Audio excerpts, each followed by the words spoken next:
What up, channel? It's FoRePLayy, and this is another video.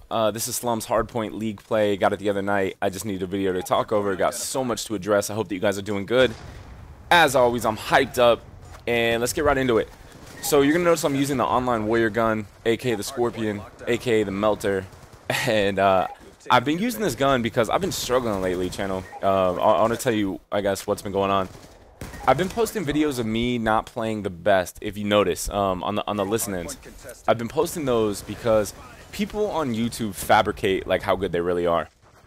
And I don't mean like in a sense, like there's a lot of pros that are really good. I'm not trying to knock them or anything. I'm not trying to say anything negative. But I'm saying I post videos of me playing good or bad because that's the reality of what gaming is. You know, like you're going to have bad games regardless. And lately I've been in a slump. I posted games, when I say bad games, I'm not talking like I'm going like -15 or anything, but I am going like -3, you know, like 23, 26. But a lot of that has to do with the new playstyle that I'm playing. I'm trying to play more hill objective oriented, let our slayers get out of the box and slay people, and try to help Burns on the hills a little bit more. And we switched to like more of a setup based team. And ever since we did that, my gameplay has changed because I used to be a freelance like support slayer where I could just kind of run around, make my own plays happen. And it's harder for me to get used to, you know. It's something that I played this whole game that way, and then it's harder for me to get used to running straight towards the hills. Not in league play, obviously, I'm talking competitive, but that kind of goes into me being in a slump, I guess. But at the same time, I want you guys to respect the fact that I post any type of videos, whether I'm playing good or playing bad. I've seen so many pros post only gameplays where like they go off, you know, and I could do that because it is my channel, you know, and nobody wants to watch bad gameplay regardless. But I like to post more realistic gameplay, you know, like gameplay where you struggle, gameplay where you have to overcome something. And maybe that's just my personality, you know. I do post like league plays where I'm shitting on kids like in this, like 41 and 18, or I'm not sure what I went in this, but I'm just teaming with 2 random people, and I think 2 random people. But I want you guys to know when I'm going through a struggle or a slump that even I have to overcome it sometimes, because it's gonna happen. Everyone is gonna have a slump, and some last longer than others. And back in the day, I used to do pro scenes with Sharp, and we used to talk about how to overcome a slump. And it used to be like, try not to play as much, because sometimes when you play so much, you go through the motions. And for me, it's, I need to limit what I'm changing. I've been changing my sensitivity up a little bit. I've been changing my controller. I've been trying to get used to playing with a Razer Sabertooth, and switching from a Scuff to that was really difficult for me. And I don't make excuses about it though. You know, I'm never like, oh, I'm struggling because of this. Because to be honest, excuses are what? What is the saying? Excuses are the building blocks to failure. Or something like that. To a house of failure. I don't know. I think that's the saying. Or the quote. But yeah, so a lot of people I'll see will post these gameplays of them like just dominating on kids.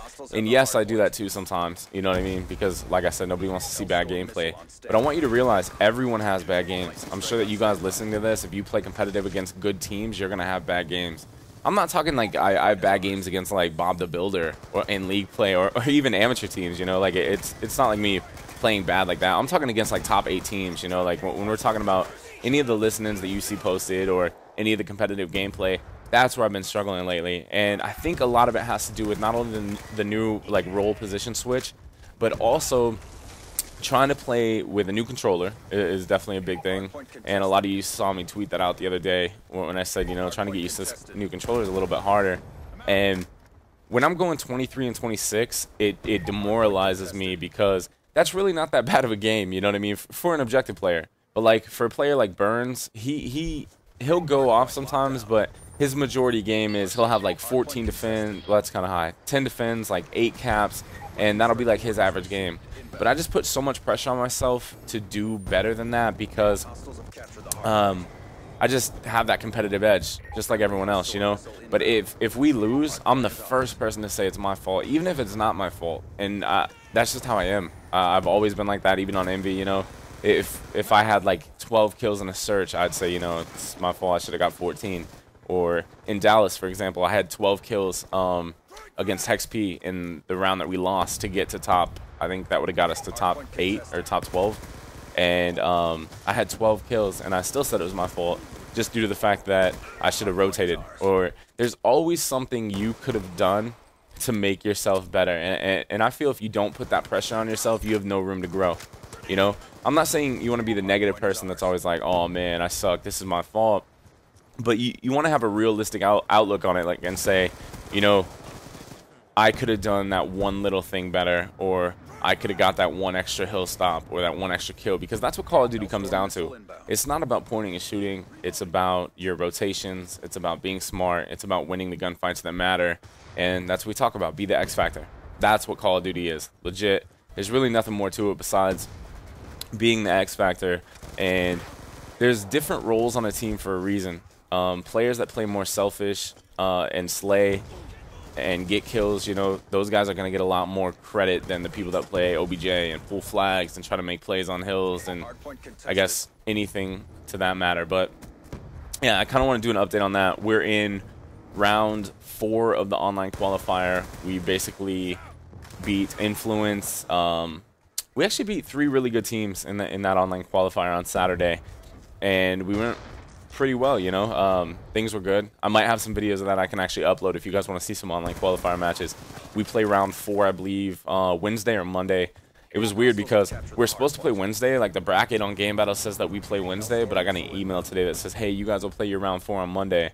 So now I'm sitting here like, all right, so we're playing Wednesday and Monday. But yeah, I'm gonna try to figure that out too. I'm pretty sure it'll be Wednesday. I don't see why it would have got switched to Monday, but like I said, who knows? I actually DM'd a buddy that works for Game Battles and asked him via Twitter, so we'll see what happens with that. I'll keep doing updates on that. And then, what else? While we're in the update mode, I can kind of, so Gamma Labs is coming out with the watermelon flavor in 6 to 8 weeks. Pretty excited for that. And there's another flavor that I recommended, and they actually went with it. So you guys are going to be getting some samples. I told them I'd like to get my channel 1,000 free samples, and I could just give them out at random when those come out because I helped come up with it. So, yeah, I'm looking out for you guys the best I can, I guess, in that situation. But if there's any other questions that you guys have or content that you guys would like to see, please let me know, because lately I've been kind of going everywhere with my channel. You know, like, a lot of people want to get this Fitness Friday thing rolling, and I actually told my roommate, the guy that I'm going to record with, that, hey, we should just get this Fitness Friday thing going. Don't worry about the edits. Let's just have fun with it, sit in front of the camera and goof around, etc. Because that's pretty much what it's going to be about, you know? Like, it's going to be us having fun and then just posting video content. It's not, you know, it's going to be knowledgeable, but in a sense of how we do things, because not everything is going to be the same for everyone. But our transformation picks are actually pretty crazy. He went from like 132 pounds to like I think 160. I think he's 160 right now, and he's, you know, he's one of those little kids that got his little six-pack going. I'm way too big for that right now, but yeah. So he's got his own fitness goals, and he's trying to bulk up and eat and stuff. But he's been lazy. So I told him, I was like, you know, if we do this Fitness Friday thing, you got to make sure that you're actually living what you're talking, because that's one thing I can't stand, is when someone like says that they're this but they don't really do that. You know, it'd be like me preaching a healthy lifestyle and then I'm eating McDonald's. Like, don't get me wrong, I love eating bad. Like, I would love to eat nachos right now and all that stuff. And I do eat it like once a week, you know what I mean? Like on Saturday, I eat a disgusting amount of food that we'll go over, and that's my cheat meal after I lift. But, yeah, outside of that, I really don't have any other updates. Doing a Razer controller giveaway or a Razer headset giveaway sometime this week. That should be pretty cool. If you guys follow me on Twitter, just tweet at me, say what up. I love doing this, like, fan interaction. In fact, esports, well, not fan. I hate that word fan. I don't mean to call you guys fans. I mean supporters. More supporters than fans. But Esports Nation tweeted out something, who's the biggest role model in the community, and so many people tagged me in that, and I made sure I responded to each and every one of them. And yeah, my birthday was on Sunday. That was pretty cool. But yeah, back to that Esports Nation thing and the role model thing. I was going to do a commentary on it, so expect a commentary about falling into, I guess, a role model status that people gave me. But this is FoRePLayy from Icon's Fallacy for now. Team Envious and the FoRePLayy gang. You guys are the best. Keep dominating your game as always. Peace. What up, FoRePLayy gang? I hope that you guys liked that commentary. Felt really good to just get that one out. Even though it was kind of random and sporadic, I really wasn't going to do a commentary, but I had some free time. As always, recent video in the top left as well as the top right. Favorite, comment, like, subscribe. Get at me on Twitter and say what up if you want. Until next time, take care.